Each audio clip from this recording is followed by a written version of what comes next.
A chuva batia com fúria contra o para-brisa, transformando a BR-364 em um rio escuro e traiçoeiro. Os limpadores de para-brisa mal davam conta da água que descia do céu como uma cachoeira, e a visibilidade era quase nula. Elias, um jovem vendedor de autopeças, xingava baixinho o tempo instável de Rondônia. Precisava chegar em Rio Branco antes do amanhecer para a reunião do dia seguinte, mas a tempestade parecia determinada a impedi-lo. Àquela altura da noite, a estrada estava deserta. Apenas os faróis do seu Fiat Uno riscavam a escuridão úmida. De repente, uma silhueta surgiu na beira da rodovia, sob a pouca luz dos faróis, uma mulher. Ela estava parada na chuva torrencial, encharcada até os ossos, os cabelos longos e escuros colados ao rosto. Não acenava, não pedia carona.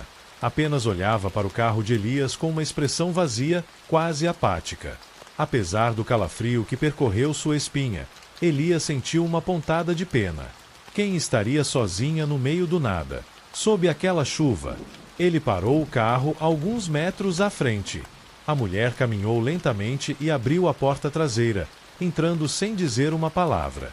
O cheiro de terra molhada e algo doce, quase como flores murchas, invadiu o interior do veículo.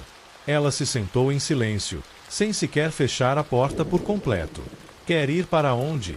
Elias perguntou, olhando-a pelo retrovisor. Ela não respondeu. Apenas olhava para frente, o rosto pálido e impassível. A água pingava de suas roupas, formando uma poça no tapete. "Está indo para Rio Branco?" Ele tentou novamente, sentindo um desconforto crescente. Silêncio. A única coisa que se ouvia era o barulho ensurdecedor da chuva e o ruído do motor. Elias decidiu não insistir. Talvez ela estivesse em choque ou fosse muda. Deu de ombros e continuou a dirigir, mas a presença dela no banco de trás era perturbadora. Os quilômetros se arrastavam.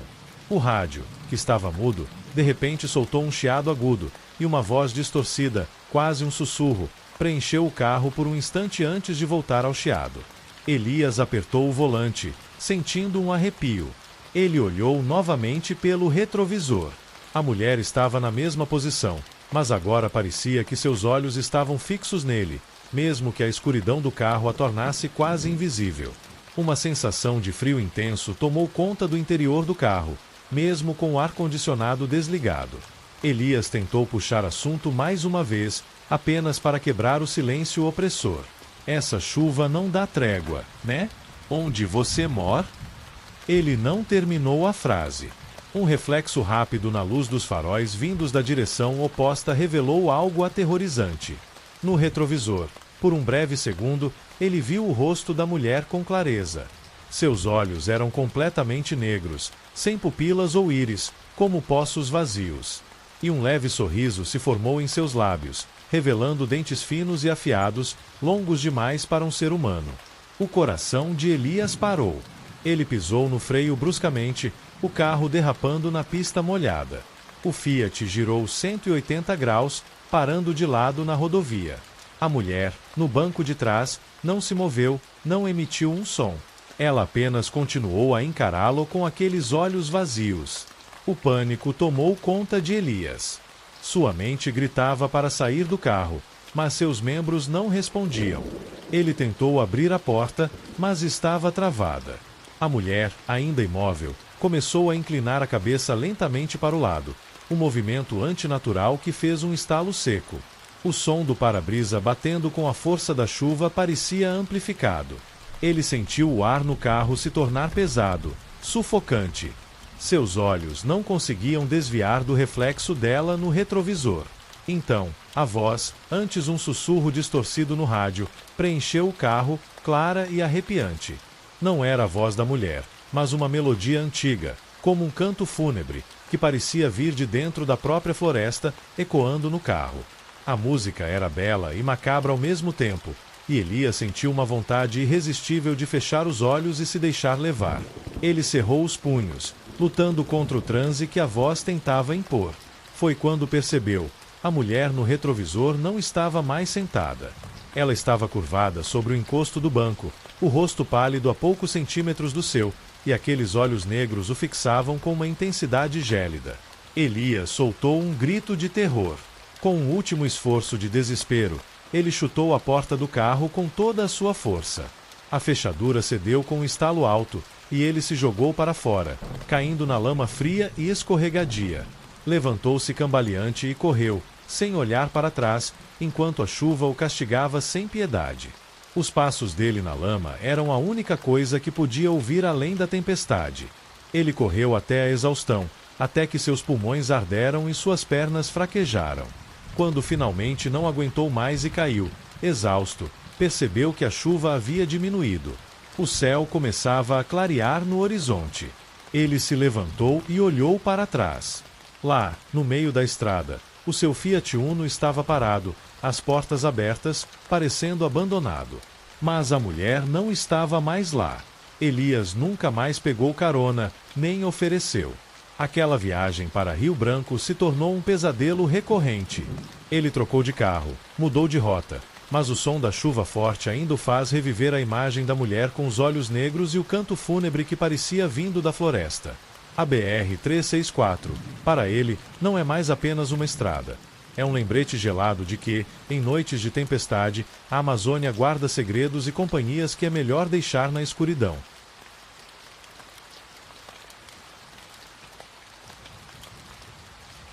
A chuva era uma cortina impenetrável sobre a BR-319, e o Fiat Mobi de Lucas mal conseguia furar o temporal.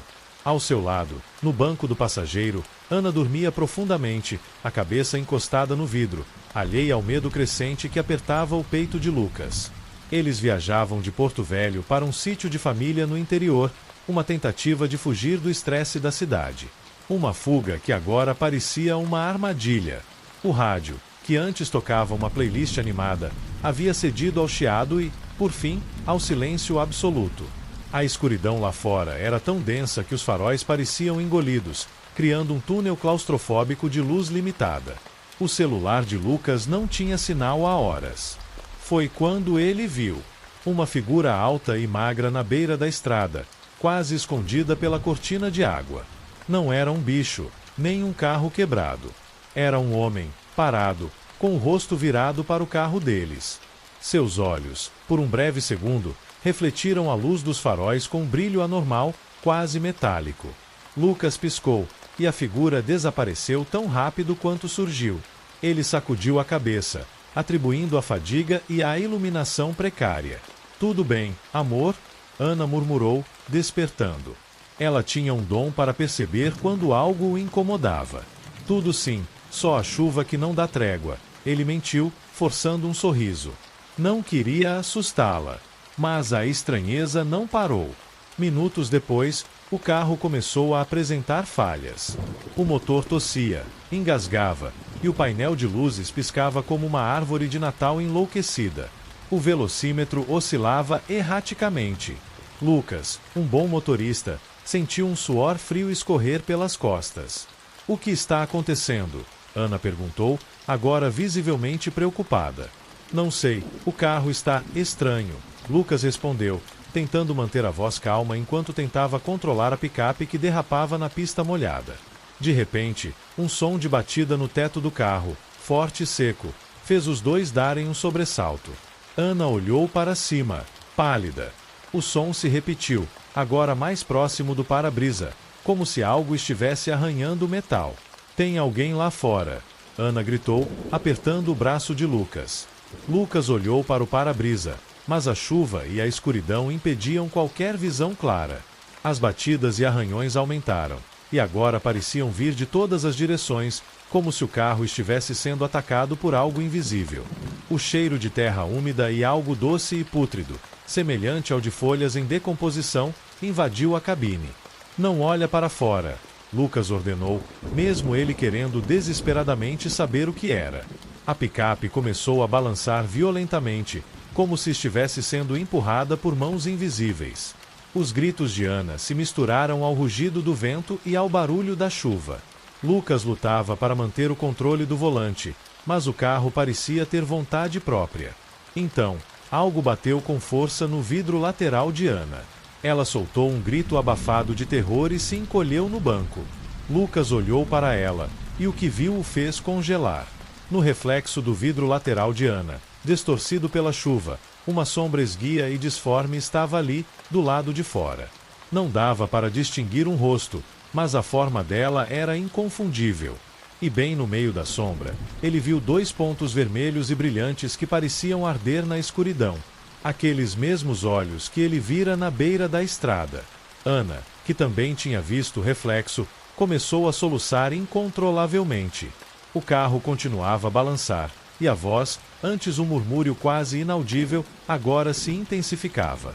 Não eram palavras, mas uma canção gutural e desafinada, que parecia vir de dentro da própria floresta, ecoando na cabine. A melodia era hipnótica e aterrorizante. Lucas sentiu sua mente ser invadida por imagens perturbadoras. Trilhas escuras, árvores retorcidas, rostos deformados de pessoas perdidas. A canção parecia tentar arrastá-lo para um abismo de desespero. Ele lutou contra a exaustão que começava a tomar conta de seu corpo.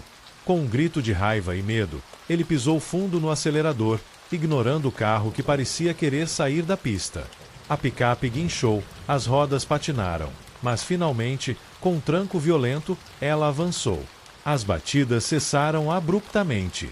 O cheiro pútrido diminuiu, e a canção se afastou, transformando-se em um lamento distante, até desaparecer por completo. A chuva começou a ceder, e a névoa na estrada se dispersou. Alguns quilômetros depois, os primeiros sinais de uma cidade começaram a surgir. As luzes de um posto de gasolina à distância trouxeram um alívio quase palpável. Lucas dirigiu até lá, estacionou o carro e desligou o motor. O silêncio agora era quase ensurdecedor. Ana chorava baixinho, abraçada a ele. O que foi aquilo, Lucas? O que era aquilo? Lucas não tinha palavras. Ele não sabia o que era. Um animal? Um delírio? Ele sabia que não. Quando eles desceram da picape para se recuperar, Lucas percebeu algo estranho. Havia marcas de arranhões profundos e disformes na lataria do carro, principalmente nas laterais e no teto. Não eram arranhões de galhos ou pedras. Eram marcas que pareciam ter sido feitas por garras enormes ou por dedos que não eram humanos. E a porta de Ana estava um pouco amassada, como se algo tivesse tentado forçá-la. Eles terminaram a viagem em silêncio, a tensão e o medo ainda presentes. Aquele dia, eles chegaram ao sítio, mas nunca mais olharam para a estrada da mesma forma. A BR-319, para eles, se tornou um lembrete vivo de que em noites chuvosas, nas profundezas da Amazônia, existem coisas que preferem o escuro e a solidão e que esperam, pacientes, pelo próximo viajante que se atrever a desafiar seus domínios. A estrada pode levar a muitos lugares, mas às vezes ela te leva a um abismo.